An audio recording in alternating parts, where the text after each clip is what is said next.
ഇതാണ് സാറേ നിങ്ങളെ ജൈവവളല്ലേ? ഇതിങ്ങനെ ഒഴിച്ചു കൊടുത്താൽ മതി, വേറെ ഒന്നും വേണ്ടല്ലേ? വേണമെങ്കിൽ പൊട്ടാഷിന് പകരം വെണ്ണൂറ് മാത്രം ചെയ്യാം. അത് നമ്മൾ എടുക്കുന്ന അവസാനം നമ്മൾ ഇതിനകത്ത് ചേർക്കണ്ട. അകത്ത് ചേർത്ത് കഴിഞ്ഞാൽ ചിലപ്പോൾ അതിന്റെ ഫെർമെന്റേഷൻ ഞാൻ ഉപയോഗിക്കുന്ന സമയത്ത് വെണ്ണൂറ് കൂടെ ചേർത്തിട്ട് കലക്കി. വേറെ ഒന്നും വേണ്ട, എല്ലാം അതന്നെ. എല്ലാം അതിനകത്ത് പൊട്ടാഷ്യം ഉണ്ട്, എല്ലാം. ഇത് കീടങ്ങളും കുറയും.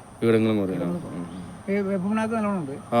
അത് അപ്പൊ കീടങ്ങൾ ഉണ്ടാവില്ല. വേപ്പുണ്ണാക്ക് അങ്ങനെ എല്ലാത്തിനും എല്ലാ പച്ചക്കറിക്കും നല്ല. എല്ലാ പച്ചക്കറി, എന്ത് പച്ചക്കറിക്കില്ലേ? വേറെ ഒന്നും വേണ്ടല്ലേ? ഒന്നും വേണ്ട.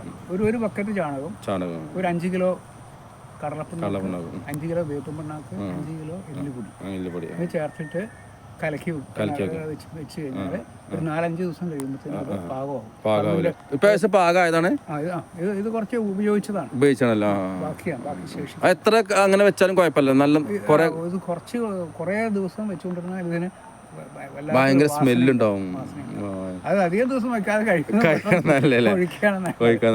എന്നാലും വളത്തിന് ദോഷം വരില്ല, വളത്തിനൊരു കേടും വരുന്നില്ല, വാസന ഉണ്ടാകുന്നുള്ളൂ.